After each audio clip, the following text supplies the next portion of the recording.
Assalamualaikum warahmatullahi wabarakatuh. Perkenalkan saya Muhammad Rafli Ardiansyah dengan NIM 103012300082.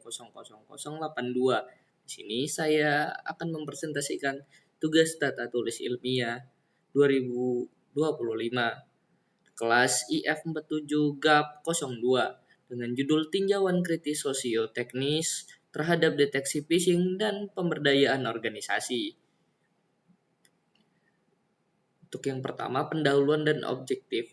Apa itu phishing? Phishing itu merupakan teknik kejahatan cyber yang digunakan untuk mencuri data sensitif, bisa dengan menyamar dari orang, entitas kepercayaan, atau organisasi tertentu. Nah, untuk urgensinya apa sih? Nah, untuk skala kerugian finansial yang besar, dia memerlukan perlindungan yang berlapis. Kita butuh regulasi, pelatihan, dan kontrol secara teknis. Untuk tujuan tinjauan itu ada 3. Yang pertama, mengevaluasi 2 studi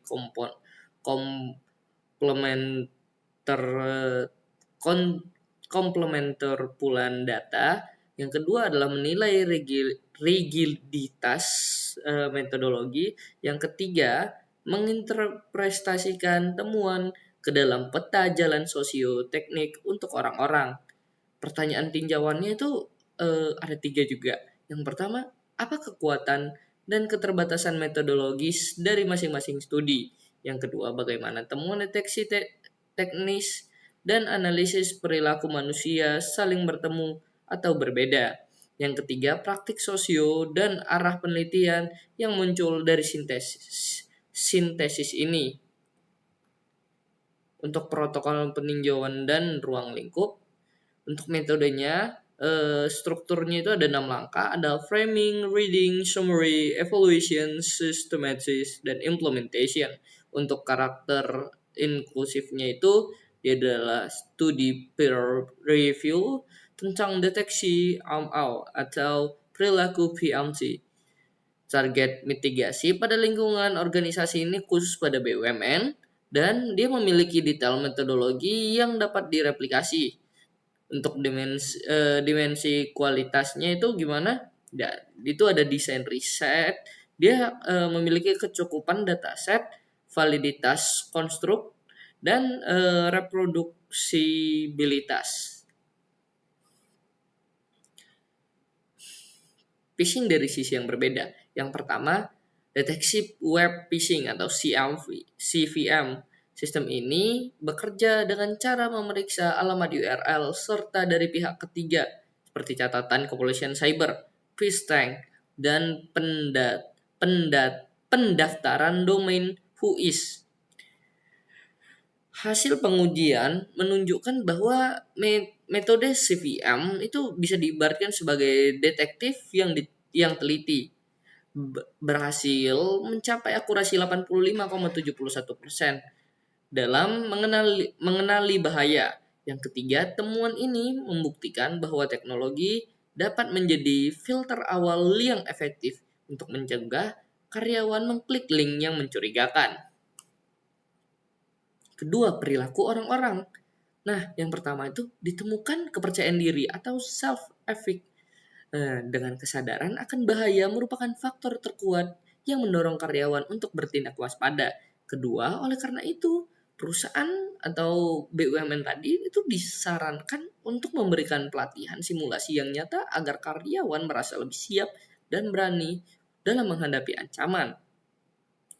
Untuk cara mengukur keberhasilan evaluasinya, itu kita mengecek apakah sistem keamanan sudah siap bekerja. Perusahaan tidak boleh melihat angka akurasi umum, tapi harus memastikan tidak ada email berbahaya yang lolos, minim false negative. Keberhasilan di sisi manusia diukur dari seberapa besar peningkatan kepercayaan diri karyawan dan kecepatan mereka dalam melaporkan ancaman. Semua data ini harus dihitung secara teliti agar perusahaan tahu bahwa pasti di mana letak kelemahan yang harus diperbaikin. Lalu untuk kekurangan dari sisi yang berbeda. Nah, untuk sisi teknologinya sendiri, teknologi saat ini masih memiliki celah karena belum menggunakan kecerdasan buatan tingkat tinggi yang mampu memahami konteks pesan secara mendalam. Sistem juga terlalu bergantung pada data luar yang lambat, sehingga beresiko meloloskan serangan baru yang belum terdaftar. Lalu untuk deteksi dari orang-orang itu gimana? Nah, untuk penelitian perilaku saat ini masih berfokus pada kelompok tertentu sehingga belum tentu bisa diterapkan di semua jenis perusahaan. Jadi, kita juga belum bisa memahami bagaimana tekanan kerja dan budaya kantor secara nyata mempengaruhi kewaspadaan karyawan untuk menghadapi penipuan. Rencana tindakan untuk kedepannya itu harus adanya penggabungan sistem penyaringan otomatis yang pintar dengan pelatihan simulasi serang nyata secara rutin setiap 3 bulan. Selain itu, buatlah kontrol laporan yang praktis agar orang-orang bisa melaporkan ancaman dengan mudah dan cepat. Selanjutnya, harus menggunakan teknologi AI yang lebih canggih, seperti model bahasa yang mampu memahami berbagai jenis lampiran dan teks email sekaligus. Selain itu, sistem keamanan masa depan perlu dirancang agar bisa belajar langsung dari laporan yang dikirim oleh karyawan secara real time. Tujuannya untuk menciptakan pertahanan yang bisa berevolusi secara otomatis mengikuti taktik penipu yang semakin licin. Untuk kesimpulan, kunci utama melawan phishing adalah menggabungkan antara sistem deteksi otomatis yang pintar dengan karyawan yang dibekali dengan kepercayaan diri yang tinggi. Kecanggihan teknologi tidak akan pernah cukup jika tidak dibarengi dengan aturan organisasi yang jelas dan pelatihan manusia yang rutin. Dengan menyatukan faktor teknis dan manusia, perusahaan dapat menggabungkan benteng pertahanan digital yang kuat dan berkelanjutan. Mungkin itu saja presentasi dari saya. Lebih dan kurangnya saya izin mohon maaf. Assalamualaikum warahmatullahi wabarakatuh.